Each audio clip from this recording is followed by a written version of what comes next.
Shay, Ma'at, Hotep. This is The Truth May Hurt.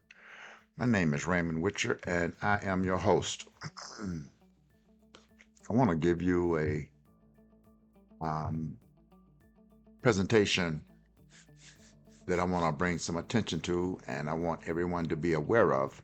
And the question is, why are Europeans more afraid now than the last 500 years?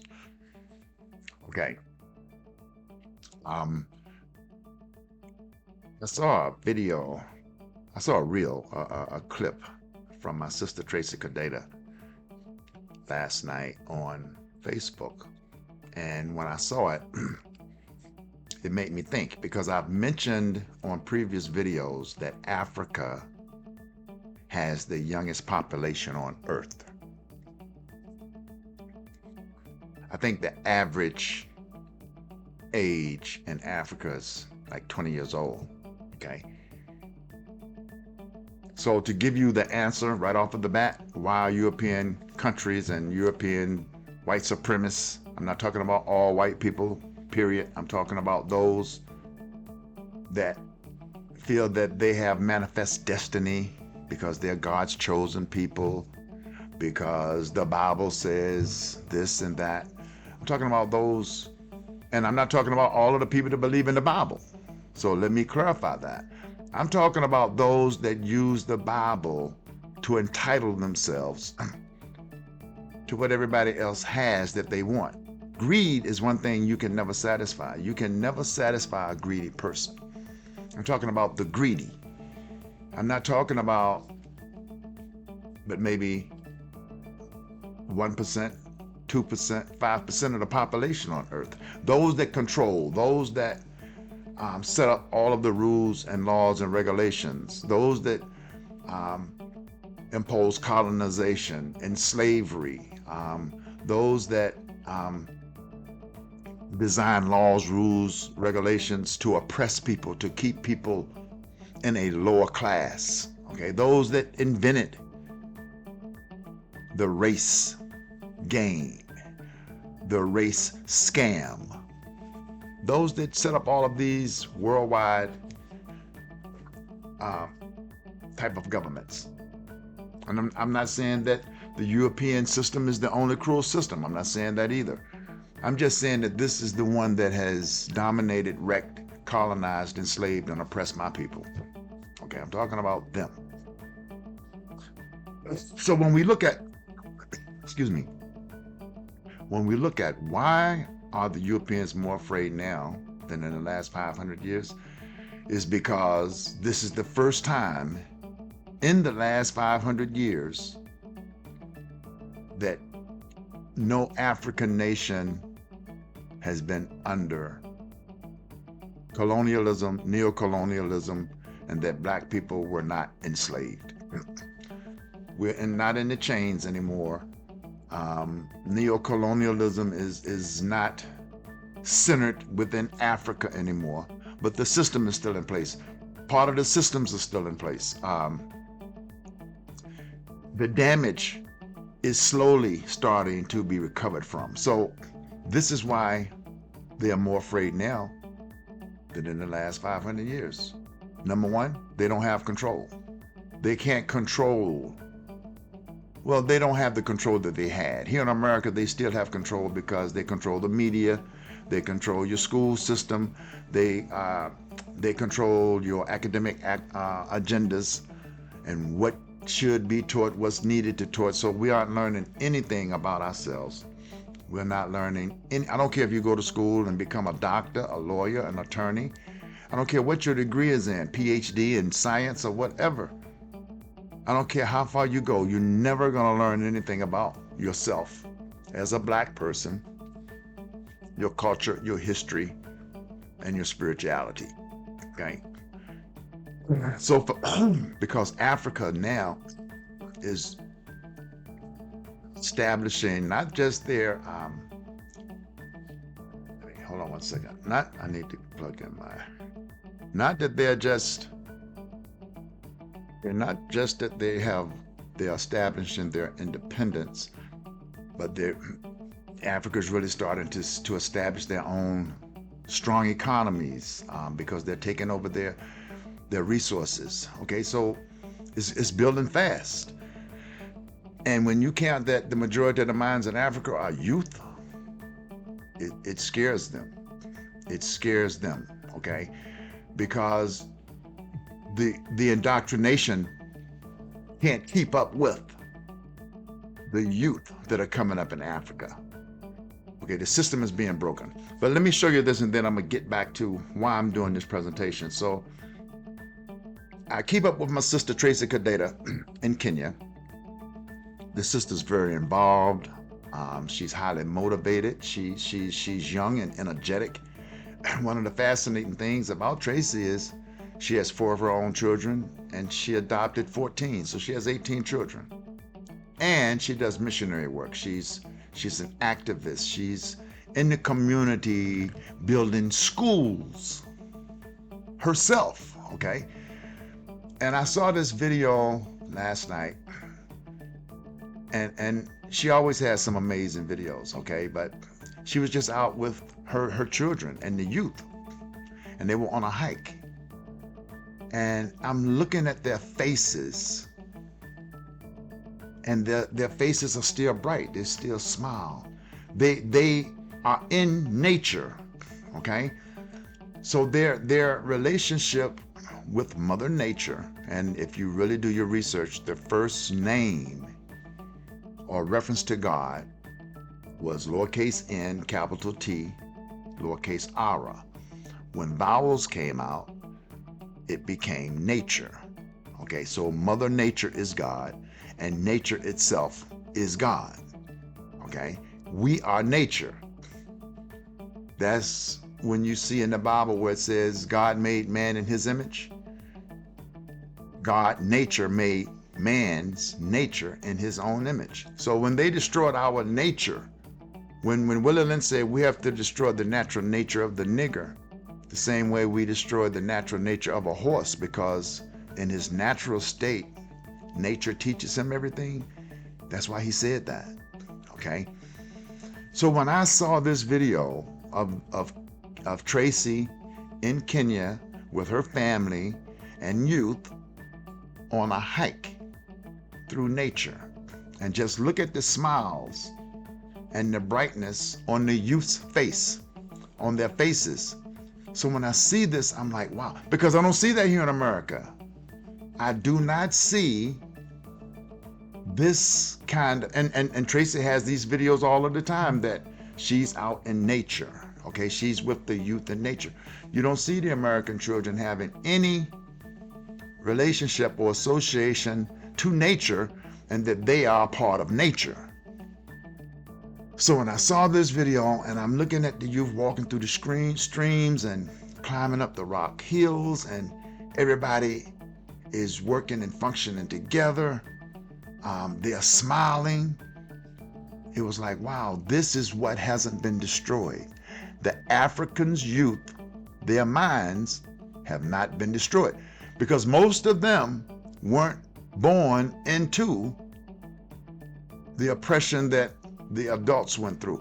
So their minds aren't damaged, they aren't destroyed, okay? So it's just a matter of us motivating the youthful minds that their role coming up is going to be the most important role in the history of the continent of Africa.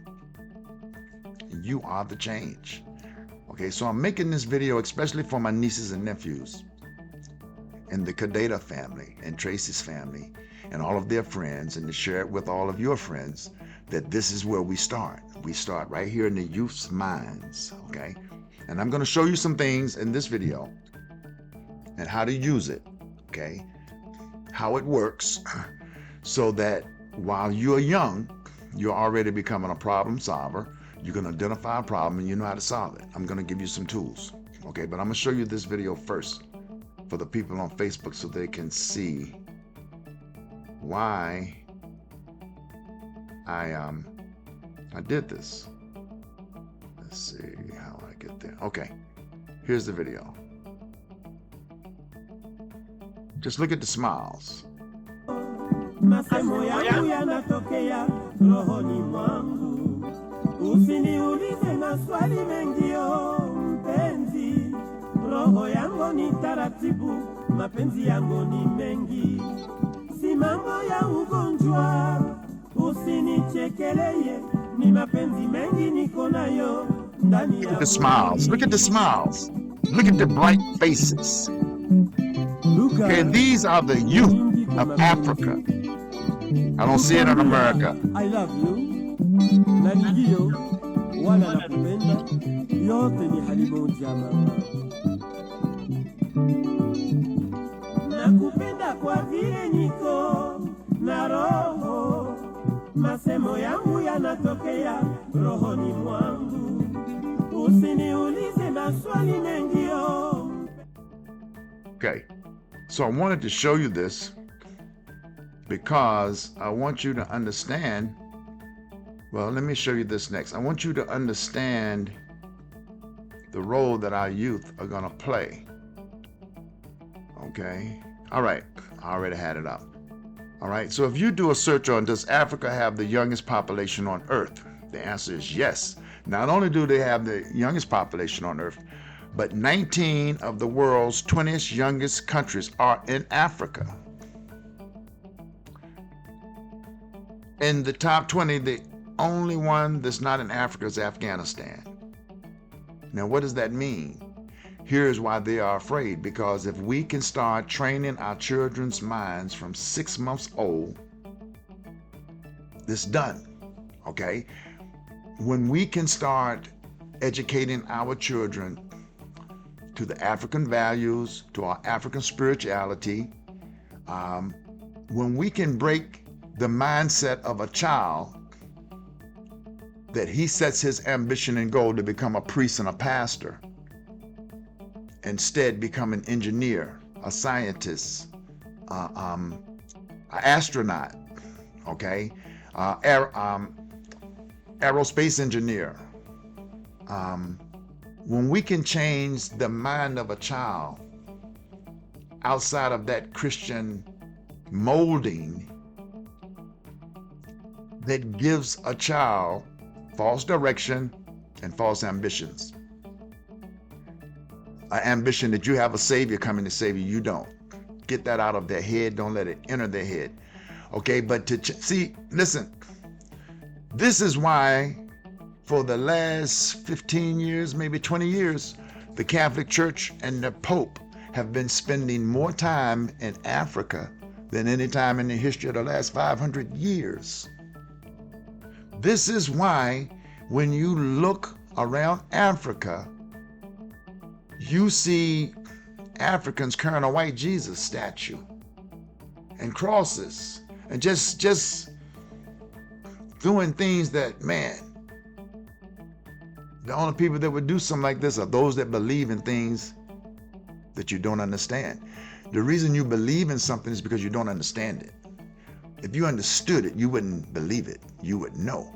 And when I'm watching the grip that the Catholic Church has on the continent of Africa's youth, the youth's minds, I understand why now, because Africa is the youngest continent on earth. Most of the youth in other countries are walking away from Christianity. They don't want to go to church. They don't want to talk about Jesus. They don't believe. They do not believe. But they have come to Africa because Africans' minds, the youth's minds, are so innocent. Listen, they don't have the gun violence there that we have here. They don't. Children aren't going around killing children like they're doing here. And as I mentioned to Tracy on my comment, be very cautious, because that's the next thing they want to bring into Africa. Guns, gun violence. Okay, but you have the control of your children's minds the way that Americans don't. Okay, and Jamaicans either, because Jamaicans are highly influenced by American culture. Okay, so how do we do this? Okay, so first thing we have to understand and recognize is we have the youngest minds on earth. 19 of the world's 20 youngest countries are in Africa. This is us. Okay, all of this is us. You're looking at youth. Now, these are just the young people, but what I'm talking about is not just these. You got to count the ones that are 1 month old, 6 months old, 1 year old. They aren't even shown in here. But if you look at the population on the street, you don't see a lot of old people. Africa has a population explosion of young people, and it's scaring the Europeans because their population is dying. More whites are dying. Whites are dying faster than they're being born. And when they look in Africa and they see this, it creates all of that fear that we're losing control. We no longer have colonies in Africa. France doesn't have 14 colonies anymore. Germany doesn't have colonies anymore. Great Britain doesn't have colonies anymore. The era of neo-colonialism has ended. They don't have any influence in Africa anymore. And when they look at these youthful minds that aren't being damaged by oppression, now they still have oppression, but this is going to change because Africa's taken control of all of their wealth. They're taking control of all of their minerals, all of their riches. And they're saying, listen, we're going to not just dig our own minerals, we're going to process them, we're going to manufacture them, and we're going to deliver them to you as a finished product. Okay? So the form of enslavement that's trying to move into Africa now is not the physical slavery. The slavery that is being manipulated and cleverly designed is the control of your infrastructures. Africa needs ports. Who's showing up to build ports? China. I'm not bashing China, but what I'm trying to get the Africans' minds to understand is once you take over your resources and you're manufacturing and finishing, delivering finished products to the world, you don't need China's money anymore. Ghana ended all of the licenses for European countries to come in and have rights to their minerals and their gold and these kind of things. And in 3 months, Ghana's economy benefited $3 to $4 billion. So if you look at Africa as a continent as a whole, and all of the 54 nations are doing the same thing, in 5 years, you can build your own ports. Because the inner continent that doesn't have ports, they're going to help you build your ports because they're going to need your ports to export. Start buying your own cargo ships. Buying your own cargo planes. Be able to move all of your products with African companies. Okay, you don't want to get too dependent on the Chinese or anybody else that's coming in to build your seaports, because then they'll have control of your economy. You want full control, and you can have it in a very short period of time. But the key is training the minds of your youth to become business owners, entrepreneurs, and I'm going to show you how to do it. Okay, so you can look down through here, and you can just see. All right, the world's youngest countries are all in Africa. The forecast for 2020 showing just one non-African country, which is Afghanistan. All right, so it's telling you, I'm showing you why they are afraid. Here you can see. You remember I told you here are the ages. All right, here, these are the world's youngest countries. Nigeria average age is 15 years old. Mali is 16 years old. Chad is 16 years old. Somalia, none of these countries' average age is even 20 years old. Median age of the total population. This was 5 years ago too. So it's changed. It's probably lowered. Okay, it's probably younger than that now. because of the babies that are being born. All right. The West African country has the world's highest birth rate. Listen, I'm telling you, you want to know why Prince William, who is the next one to be king after his father dies, excuse me. Now do you understand why he is saying that we have to reduce the world population? The world is becoming overcrowded. No, it's not. It's that the African population is getting younger and the white population is getting older and the babies aren't being born. That's why he's saying that. See, when I was in quality assurance, one of the things that I had to do was statistical data and analysis.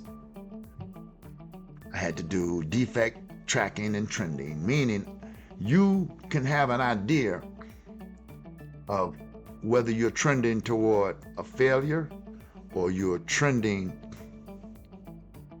toward a reliable product that is not going to fail by the data. You can collect data, and it will kind of project your success. So they know these things. They know that the African population is spreading. I mean, it's blowing up.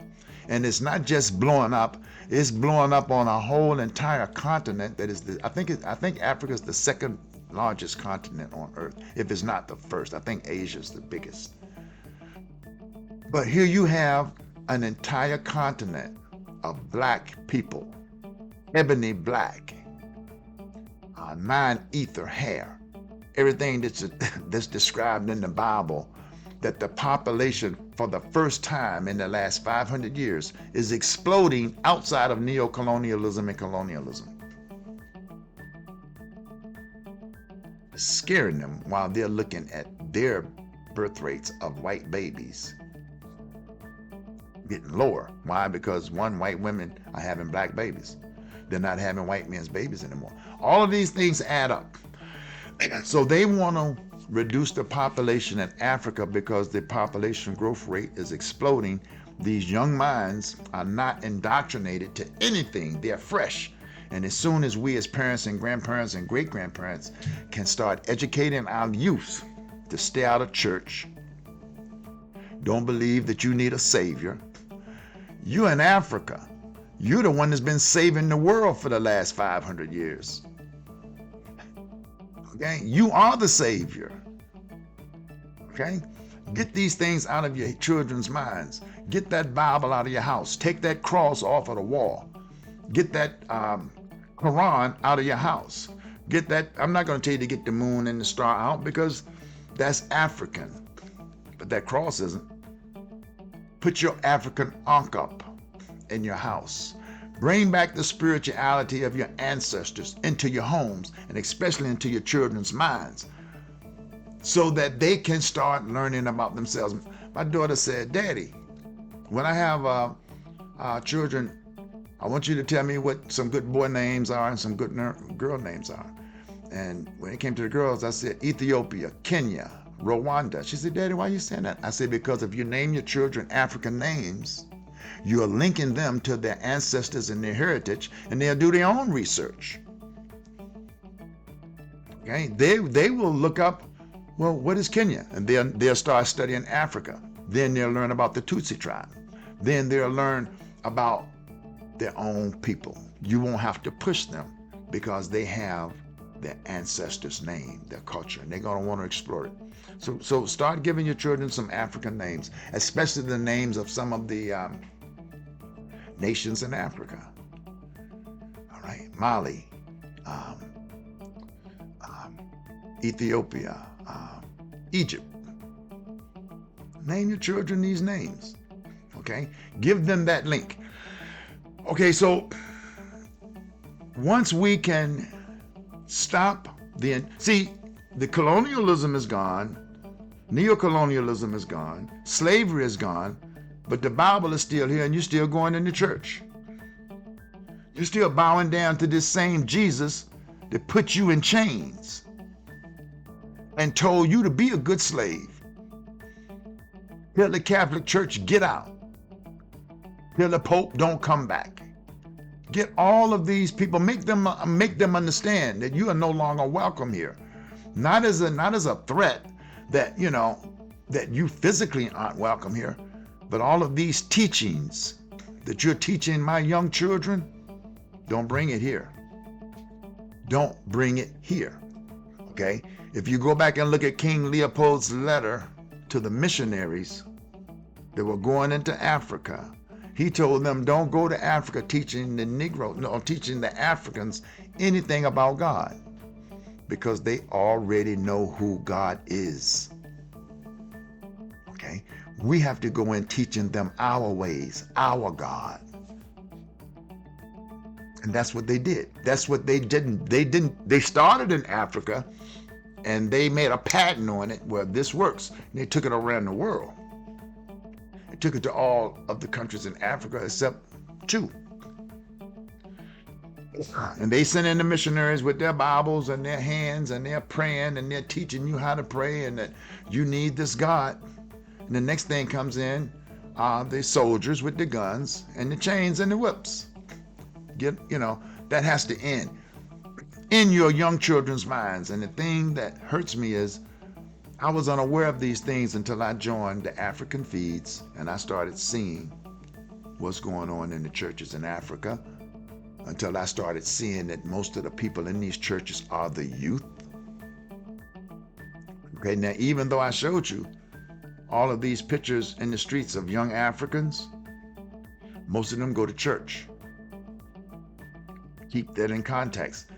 That even though they have the young bodies, they have the contaminated minds. Okay, so we have to uncontaminate their minds. All right, so you're just looking opportunities and challenges, challenge of youth. Okay, so it's just telling you, okay, so it's just giving you a brief explanation on what the youth need, and it's saying spending on health and education coupled with environment that facilitates jobs and investments could create demographic divide, boost economic development. So it's telling you that all of these things are going to be a challenge, because you have to remember Africa's starting off from scratch. Okay, but it's also saying that if such divide isn't realized, the continent could face a demographic burden. This carries the risk of high unemployment, poverty, and low productivity. All right, these risks carry a further threat to stability and security across Africa. So if we don't get these young minds focused, which they are, but get their focus out of religion, get their focus out of church, out of the Quran, out of the mosque, you're not winning, okay? Because you're still under the same control of the same system that enslaved you and oppressed you, okay, and told you it was God's will. Okay, if God didn't love me enough then to say you shouldn't be a slave, then I don't need you now that I'm not a slave. I freed myself. You didn't free me. Okay, you put me in slavery. So you can't, you need to go.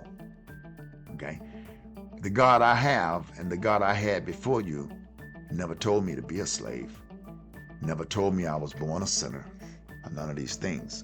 Get those mentalities out of your children's minds. Okay, that needs to stop. Getting your children to focus on engineering, doctors, attorneys, but really what you really need are engineers, astronauts, space programs, manufacturing facilities, not just production facilities for your minerals and the vegetables and fruit and things that you can grow, that you can export. I'm talking about industry engineering. I'm talking about engineering for your military programs, your defense programs. high technology, robotics engineers. You need drone engineers. You need engineers in every field of engineering across the board. You need to set the same goals that China set. I think it was 20 years or 40 years ago, because China didn't look like it looks now 50 years ago. It looked like Africa. Okay. Most of the country had become addicted to opiates because the United States and Great Britain gave them opiates and got them addicted to it. Made them. I mean, they had opiate wars, and they made them sign treaties that, hey, you're gonna take this opiate. Okay, but China said, I think it was 30, 40 years ago, they set goals that by the year 2025, which this is 2025, we want to be the leaders in these categories. And they are the leaders right now in all of those categories. And one of them is drones, artificial intelligence. The United States will try to make us believe that we are the leader in these technologies, and we're not. We are far behind the advancements technology-wise than China is. China is blowing up. So you can look at China as your model and see China is just a country. It's just one country. Africa is 54 nations. And if all 54 nations adopt the model that China did, in 20 years, you'll pass what China looks like today, because you have the resources that China doesn't have.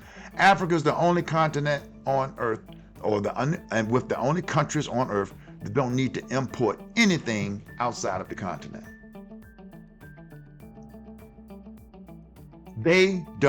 You, Africans all over Africa, are the only people on earth that don't have to import anything outside of the continent to live and survive. Yeah, you import technology because you don't have it now. But in 10 years, well, let's say 15, 20 years, you shouldn't have to import televisions, cars, trains, planes, ships, boats, televisions, watches, rings. You shouldn't have to import anything. You should have one nation that says, this is what we're going to focus on. We're going to focus on building the best cars. And we're going to set up manufacturing plants in the other nations. But this is going to be our goal. Then you can have another nation and say, we're going to specialize in just building planes. And we're going to set up manufacturing facilities in other countries on the continent of Africa. Then you can have the bordering nations, Kenya, Ghana, all of the ones on the seacoast. You're going to build the best ships on earth. You can do that, okay? Everything. Your coastal areas, you should be focusing on setting up your own space development systems that you're going to build 500 spacecraft a year and launch off of the coastal areas of Africa until you have your own space system up there, okay? This is how you catch up, and it won't take you long. But it will not happen as long as your youth are going to school to become pastors and bishops and priests. It's not going to happen. It's not going to happen as long as the few engineers and doctors and attorneys that go abroad and get their education, instead of them coming home to Africa to work, they're going to Britain and Europe and America to get jobs. You don't even want them leaving the country and the nation and the continent anymore to go to America, France, Great Britain, or anywhere else to get an education. the smartest people on earth that taught everyone else math and everything else came out of Egypt. Everything that they know to establish their education system, they learned it from Africa. Take it back over. Okay? But you have to have a plan. You have to sit down and you have to look at this thing and say, let me show you. Let me show you. This is what I want to show the youth. Okay. Okay, so I'm showing this to the youth. Well, I'm showing it to everybody, but the youthful minds are the one that really need to understand this. How to, 1 second, I gotta get my battery right. Okay, it's important that the youth understand how to go about and having a way of identifying a problem, assessing what's causing the problem, and fix the problem. Okay? And one of the tools that I used in quality assurance is the Pareto principle, the Pareto analysis. And what it is a statistical principle about ratio of effects to cause, meaning what caused this and what are the ratios that it's going to happen again, and how do I reduce those ratios that it won't happen.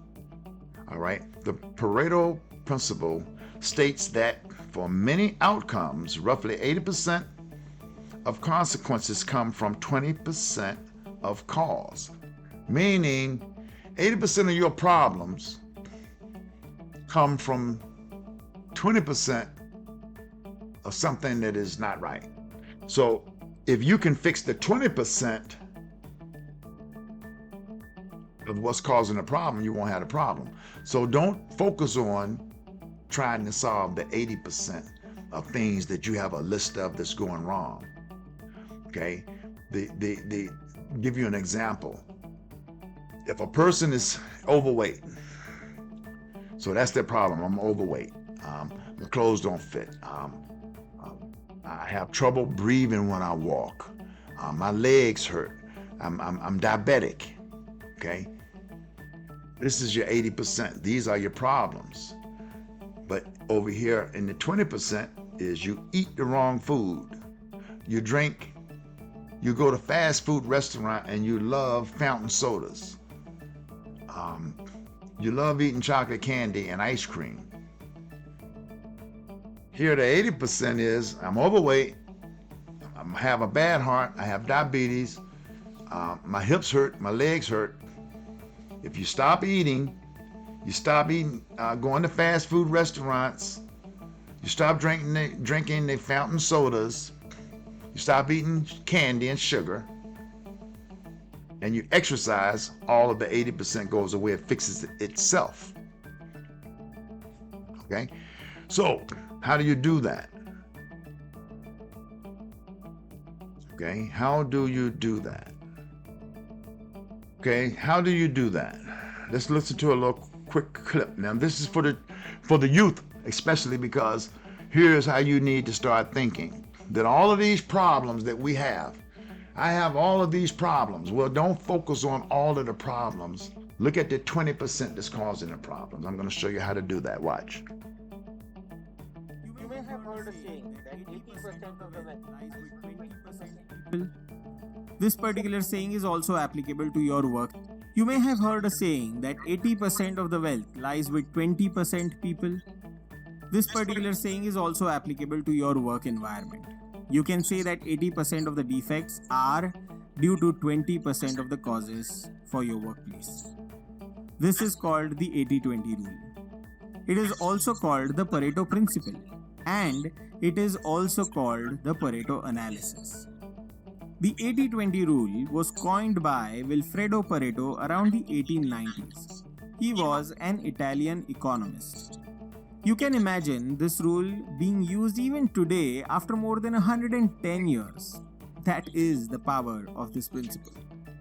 In this lecture, you understood the term Pareto analysis. In the next lecture, you will look at what is a Pareto chart. Okay, so what this is telling you and it's showing you is how to identify and correct problems. So here's what I would suggest to the youth and to everybody. This doesn't just work in the work environment. This works in your house. This works in your home. This works in school. This works in everything. If you keep a list and you make a list of 10 things that are not right, that are going wrong, that you need to fix, that you need to change, make a list of 10 things. Out of those 10 things, you start making number 1 your biggest problem. Number 2, you're next to the biggest. Your top 5 should be the ones that you need to fix the most. The bottom 5, 6 through 10, are the easiest to fix. So you don't start at number 1, you start at number 10. And you fix number 10, then you fix number 9, then you fix number 8, then you fix number 7. By the time you get to number 6, problems 1, 2, and 3, or 5, 4, 3 have gone away. They fixed themselves because you corrected the cause rather than focusing on the situation. Okay, so this is a tool that I want you to study, I want you to look up on, and I want you to start learning how to use. In your personal life, in your family life, in your business life, there are usually not too many things that aren't fixable. So when we are looking at Africa as a continent of 54 nations, if the 54 nations in Africa use the Pareto principle and do a Pareto analysis and start with 10 things or 20 things, and you start fixing the ones from the bottom up, the ones from the top down will fix themselves. But if you're just sitting around saying, well, you know, what can we do? Well, you have to do more than nothing, okay? So why waste time? Understand that right now, your biggest challenge is to changing your mindset of what role you're going to play in this change. Every youth that's coming up now, 20 years from now, people should be calling your name. They should be saying, man, I remember Tracy Cadeta. Man, what an amazing woman. I know I'll be saying that, but her legacy for the work that she's doing, the music that she makes to inspire people, the involvement in the community, they should be talking about her the same way they're talking about Shaka Zulu. In the Tutsi community, in the surrounding communities, okay, maybe not all over Africa, but in the places that she's worked, and those that have witnessed what she's done and doing, it should always be an inspiration to those that are coming up behind her. Okay, so the youth today, your work and your involvement is the most important than any African that has ever lived. Because you're gonna build the entire continent. You, all of you. Let me show you again so you get an idea. All of you are gonna be doing this. This is all of you. This is who's gonna fix Africa, the continent. All of you, all of you. This is all of you down here. Okay, you're gonna be the ones that fix all of these things. Hold on one second, let me show you something. Okay, so the rise of Africa, youngest continent, hits 1.5 billion people. They're young. You guys are young, okay? A youthful advantage, all right? Challenges to address, okay?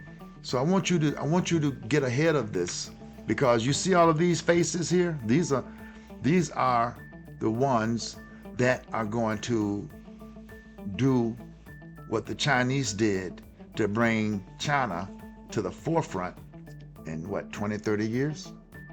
That's all it took them. It took them 20 to 30 years. Okay? All right. But they could not have done that if they were not training the minds of the youth. And the minds of the youth in Africa have not been mentally and psychologically damaged the same way as the youth here in America. Okay, I know that there's damage done, but look at these faces. These faces are bright. They're not dim out of everything they've been through. They haven't been damaged because they're young. Okay, they're under 20. They're what? 15, 18, 17, 15. Let me see what it says here. African population has reached a staggering 1.5 billion, solidifying its position as the world's youngest continent, with over 60% of the population under the age of 25. 60% of the population under the age of 25. This demographic offers enormous potential for growth while presenting challenges that require urgent attention. This is what I'm doing this video, to bring the urgent attention, because you don't get your youth back. Okay, so if we can get to these minds now, all right, if we can get to these minds now, in 20 years, man, you'll be in the history books, and you will have set a template that every child that's coming behind you is going to want to be like you. See, here in America, through the damage of the movies, the media, the music, the youth coming up here, especially those in absent fathers' homes, or in homes where both parents are lost, maybe addicted to drugs or on alcohol, these youths come up saying, I want to be a gangster. I want to be like the guy I watched on TV, shoot people, sell drugs, beat women. Okay? You don't have that there. Okay? So that's your advantage. Okay, so you are the future. You are right now. The future is me. The youth. Nze biseera by'omu maaso. Na me be the future. Mini Pachino. Look at the children.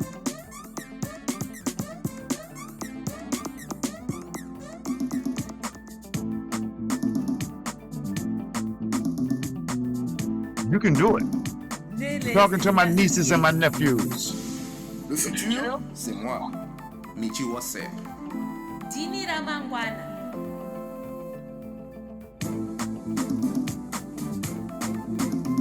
Zo, wapi? Not in a boom.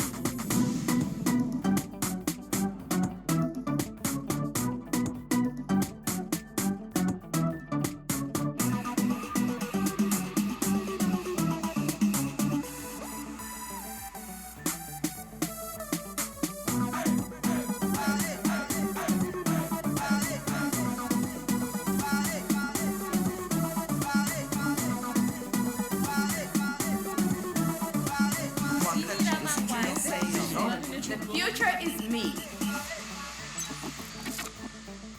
Okay, so I wanted you to see that the future is you. The future is right now, and it's your generation and the generations that are coming behind you.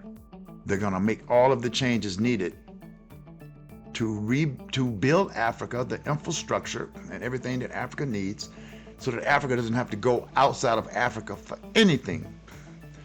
The best of see, China's goal was to control certain markets, and they have. Africa's goal should be to be the leading industry in all areas of your own resources.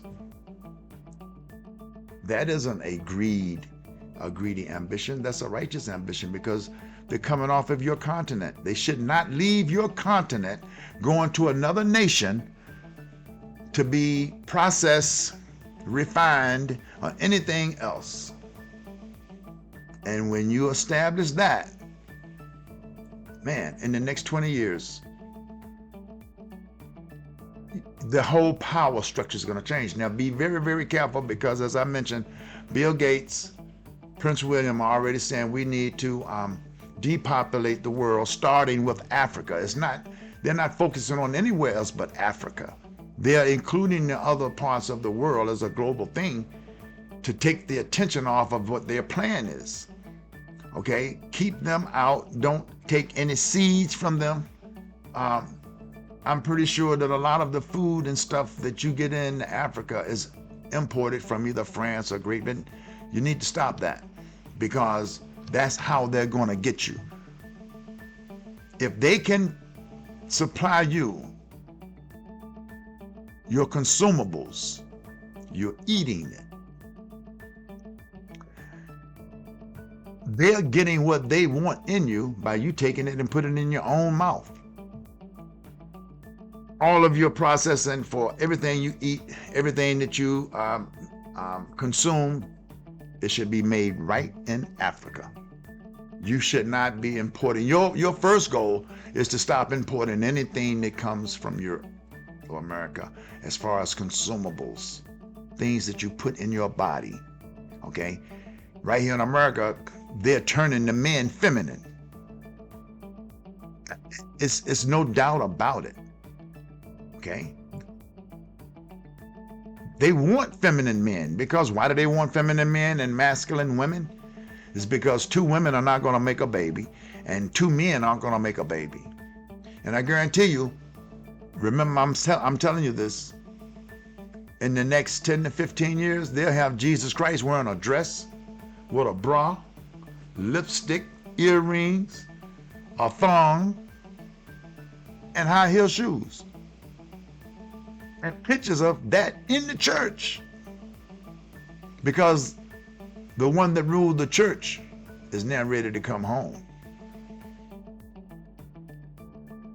This is their turn now. America has relented to, hey,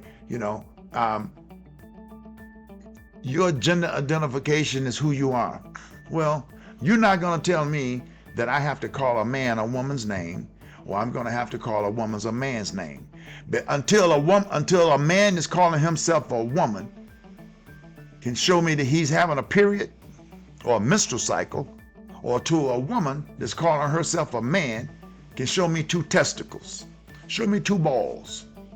Because I'm not here to live your fantasy and help you feel comfortable in your own dream world. And no government is going to make me do that.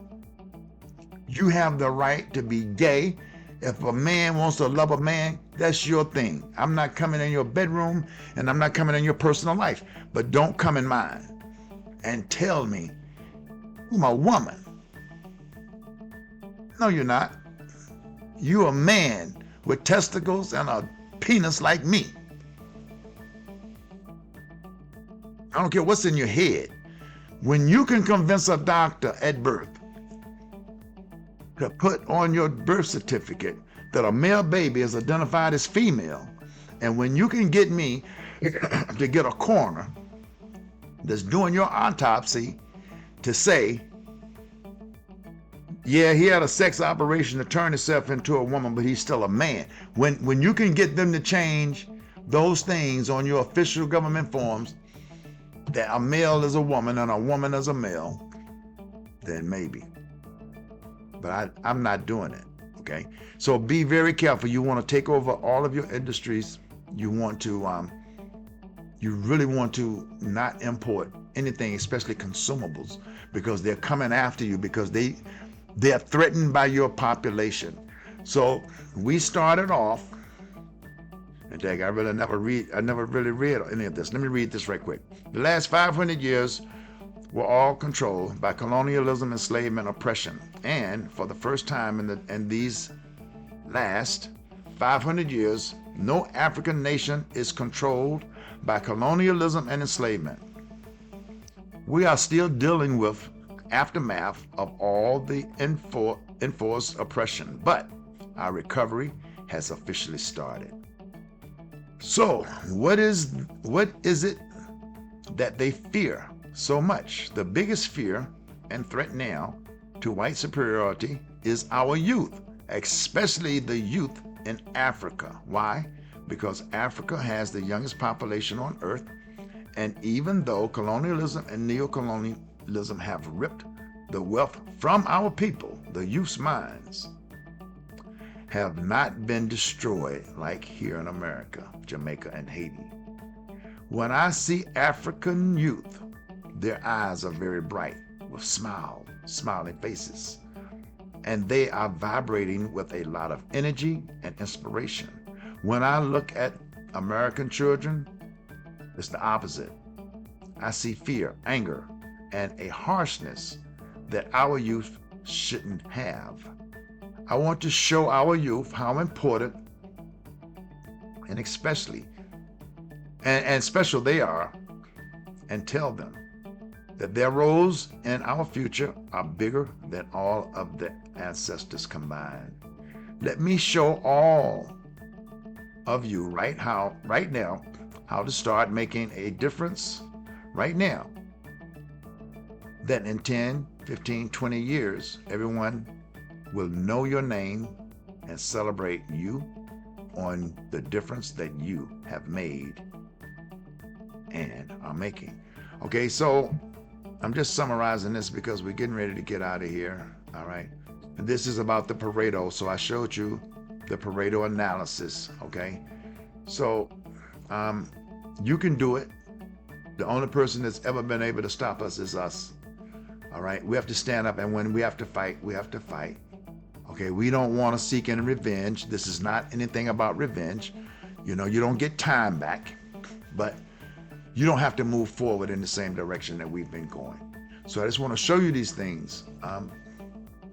Don't let anything or anyone take away your nature and your connection with nature, especially the ones in Africa, the youth here in America. I'm asking you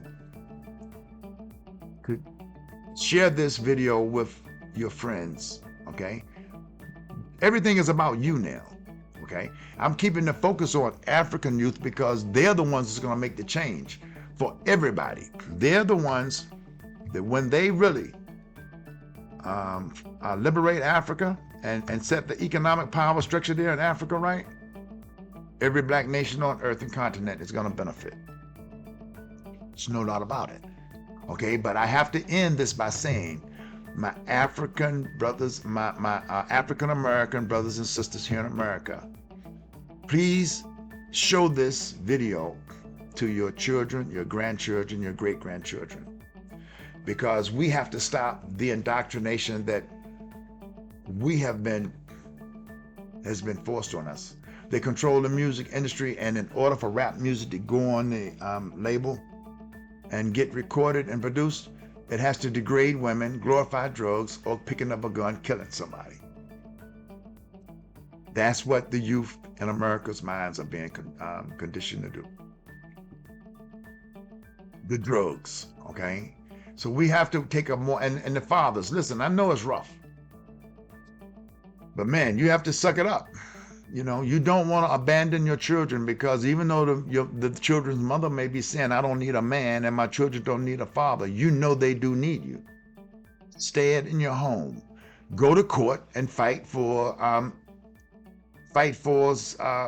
sole custody of your children. The statistics say that black men are far more successful in raising their children than black women.